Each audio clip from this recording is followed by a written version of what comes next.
சென்னையில் தொழிலதிபர் கொலை வழக்கில் 22 நாட்களுக்கு பின்னர் தொழிலதிபரின் மனைவி கைது செய்யப்பட்ட சம்பவம் பரபரப்பை ஏற்படுத்தியிருக்கிறது. வழக்கில் குற்றவாளியை மறைத்ததில் காவல்துறையினருக்கும் தொடர்பு இருப்பதாக அதிர்ச்சிகர தகவல் வெளியாகியிருக்கிறது. நண்பர்களாக இருந்த தொழிலதிபர்கள் தங்கள் குழந்தைகளை மனவாழ்க்கையில் இணைத்து பிரிக்க முடியாத உறவாக மாற நினைத்தனர். அதற்காகவே மகனுக்கு உதயபாலன் என்றும் மகளுக்கு உதயலேகா என்றும் பெயர் வைத்து அவர்கள் வளர்ந்ததும் மனமுடித்து வைத்தனர். 15 ஆண்டு கால திருமண வாழ்க்கையில் புயல் வீசத் தொடங்கிய நிலையில்தான் சென்னை கிண்டி ஜோதி நகரைச் சேர்ந்த உதயபாலன் கடந்த 4ஆம் தேதி தனது வீட்டு படுக்கையறையில் இரத்த வெள்ளத்தில் பிணமாக கிடந்தார்.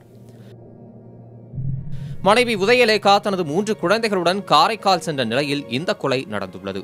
இந்த கொலை மற்றும் கொள்ளை தொடர்பாக பிரபாகரன் என்பவர் கைது செய்யப்பட்டார். ஆதாரத்தை அழிக்க வீட்டில் இருந்த கண்காணிப்பு கேமராக்களில் தண்ணீர் ஊற்றியதும் தெரியவந்தது. இந்த நிலையில் மகன் கொலையில் சந்தேகம் நீடிப்பதாக தந்தை சதாசிவம் காவல் ஆணையரிடம் புகார் அளித்ததை அடுத்து வழக்கு மத்திய குற்றப்பிரிவு காவல்துறைக்கு மாற்றப்பட்டது. விசாரணையில் உதயபாலன் கொலையில் அவரது மனைவி உதயலேகாவுக்கு தொடர்பு இருந்தது தெரியவந்தது. உதயபாலனிடம் அவ்வப்போது கார் ஓட்டுநராக வந்து சென்ற பிரபாகரனுடன் உதயலேகா நெருங்கி பழகி வந்ததும் உதயலேகாவின் தூண்டுதலின் பேரிலேயே பிரபாகரன் உதயபாலனை கொன்றதும் தெரியவந்தது. கொலைக்கு திட்டம் போட்டு கொடுத்த உதயலேகா அது பற்றி தெரியாமல் இருக்க காரைக்கால் புறப்பட்டு சென்ற தகவலும் வெளிவந்துள்ளது. இதையடுத்து கொலை நடந்த 22 நாட்களுக்கு பிறகு உதயலேகா கைது செய்யப்பட்டு புழல் சிறையில் அடைக்கப்பட்டார்.